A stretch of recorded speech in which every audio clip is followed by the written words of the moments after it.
Your dog is 20 feet ahead of you. A car door slams, and they bolt.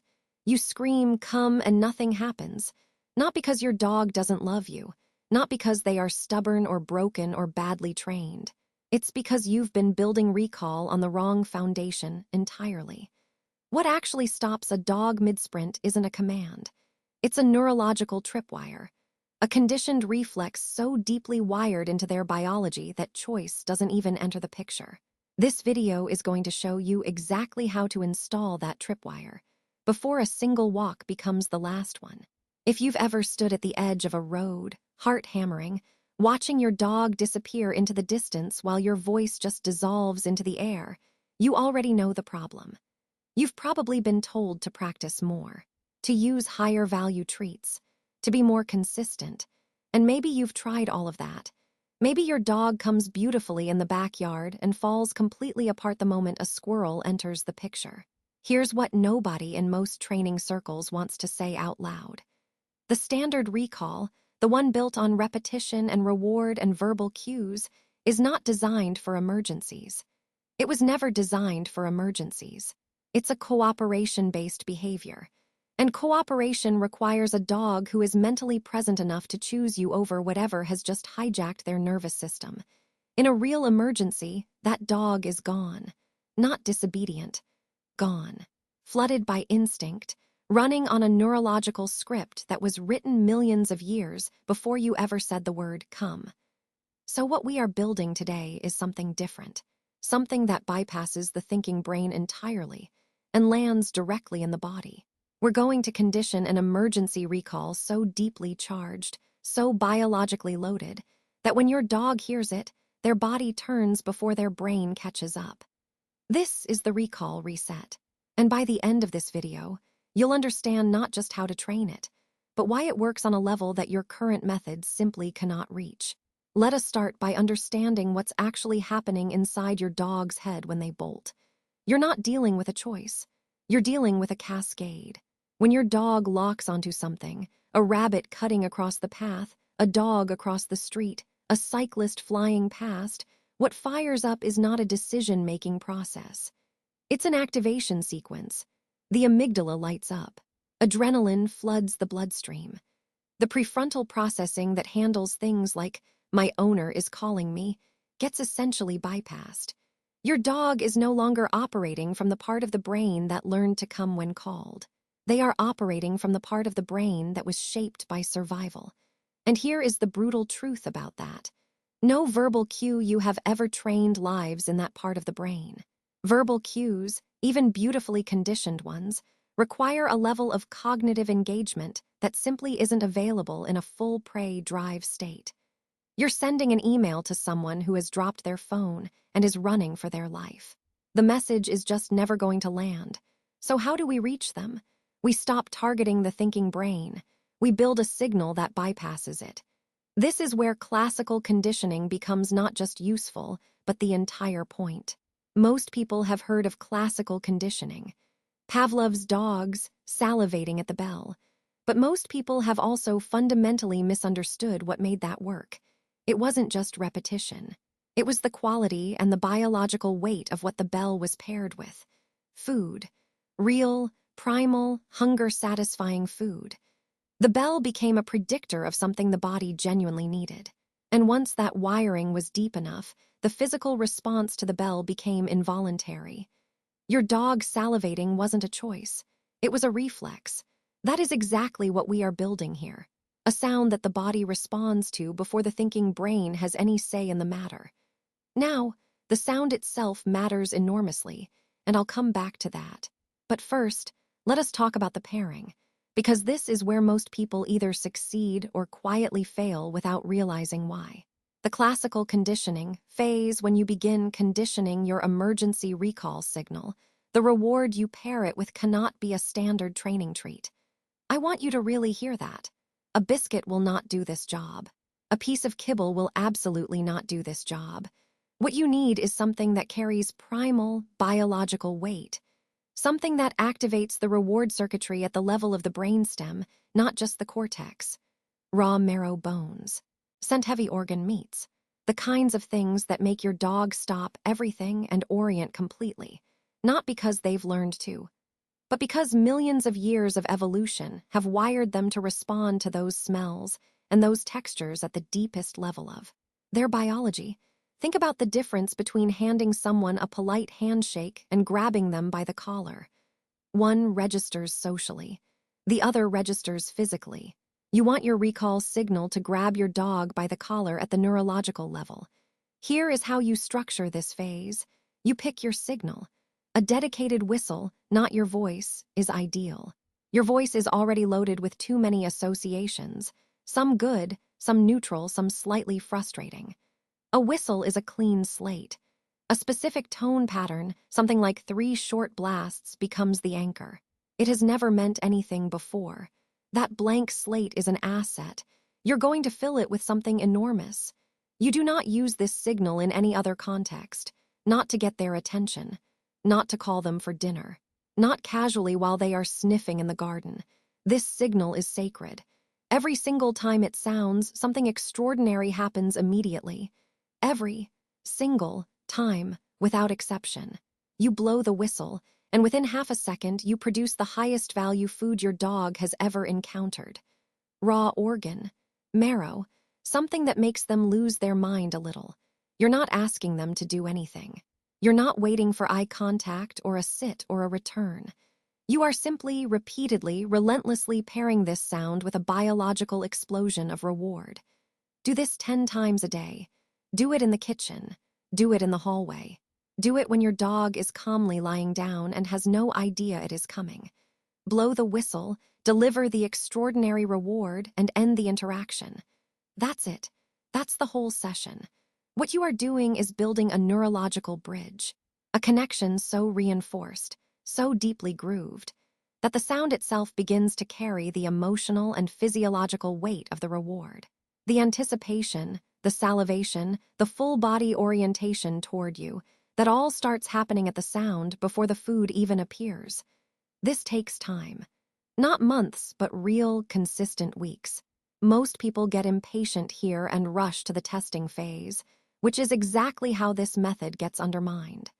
If you test it too early, in an environment with real distractions, and it fails, you've just poisoned the signal. Your dog has now had an experience where the sound happened and nothing extraordinary followed. That ding in the wiring is very hard to undo. Charging the battery, there's a concept in conditioning work that I find enormously useful for understanding this phase. Think of your signal as a battery. Every single pairing of that sound with a high value, primal reward is a charge. Every time you use the signal and do not deliver, you are draining it. And a drained battery doesn't start an engine when it matters. Your job in the early weeks is purely charging. You are not testing. You are not using this outdoors yet. You are sitting on the floor of your living room at 6 in the morning, blowing a whistle and feeding raw liver, and that is the entire training session. And it is more valuable than anything else you will do. How do you know when the battery is charged enough to test? Watch your dog's body. You'll see it before you can measure it. When you pick up the whistle, before you've even blown it, your dog's head snaps toward you. Their posture shifts. Their eyes go bright. They are anticipating the explosion of reward with their whole body. That physical anticipation, that involuntary orientation response, that is the signal that you have something real. That is the bridge forming. And that bridge is what's going to save your dog's life. Building the physical pivot, now here's the part that most recall training completely skips. And it is the part that makes the difference between a cue that works in a low distraction environment and a reflex that works in an emergency. When the battery is charged, when your dog has that involuntary anticipatory response to the sound in the house, you start shaping the physical movement itself. Not just dog stops and looks at you. Dog's body turns. Dog's legs commit. Dog is moving toward you before the thinking brain has finished registering what happened. You do this by immediately running backward the moment you blow the whistle. Don't stand still and wait. The moment that signal sounds, you move. You become the destination. Your motion activates the chase instinct in the opposite direction, pulling your dog toward you using the same biological wiring that was pulling them away from you. run backward, make noise, be genuinely exciting. And when they reach you, do not deliver a calm, measured treat from your training pouch. Produce the extraordinary reward with the energy of someone who has just won something, because you have. You've interrupted prey drive with a conditioned reflex, and that deserves a genuine celebration. The reason the physical movement matters is this. In a real emergency, the split second it takes your dog to stop, reorient, and then begin moving toward you is the window in which everything can go wrong. By conditioning the sound to trigger an immediate physical pivot, not just a pause, you are closing that window. You're wiring the turnaround into the reflex itself. Practice this in the house. Practice it in a fenced yard. Practice it with gradually increasing levels of mild distraction, always in safe, controlled environments. And crucially, practice it when your dog is already slightly engaged in something, not in full prey drive, not near traffic, but sniffing around the garden, slightly absorbed in something, and then the whistle fires and they whip around and sprint back to you. That is the muscle memory you are building. That physical pivot. That body committing to the return before the brain has had a chance to weigh the options. Taking it into the real world, this is where patience is the whole game. The transition from controlled environment to real-world application is where most people lose everything they built, because they try to do it all at once. You graduate the distraction level so gradually, it almost feels unnecessary. A walk in a quiet area on a long line, not off-leash. A long line so there is always a safety net, but your dog has the illusion of freedom. Blow the whistle, run backward, reward massively, end there, go home. Next session, a slightly busier environment. Still the long line, still the massive reward, still ending on success rather than grinding through repetitions. What you are doing is building a history of the signal working in increasingly real environments. Every successful recall in a mildly distracting environment charges the battery for the next level. Every experience your dog has of hearing that sound and feeling that biological explosion of reward, even outdoors, even when there are smells and sounds and movement, deepens the groove. And gradually, over weeks, you build toward the real thing. Off-leash environments, real distractions. But by the time you get there, you are not testing a cue. You're trusting a reflex that has been systematically wired into your dog's nervous system through dozens and dozens of high-value repetitions. One critical rule for the rest of your dog's life. Every time you use this signal and your dog responds, even if it is just a quick check-in in the backyard, reward it. Not necessarily with organ meat every single time once the behavior is established, but with something real. Something that tells your dog's nervous system that this signal still predicts extraordinary things. Keep that battery charged. Top it up regularly. Because the day you actually need it, you cannot afford for it to be depleted.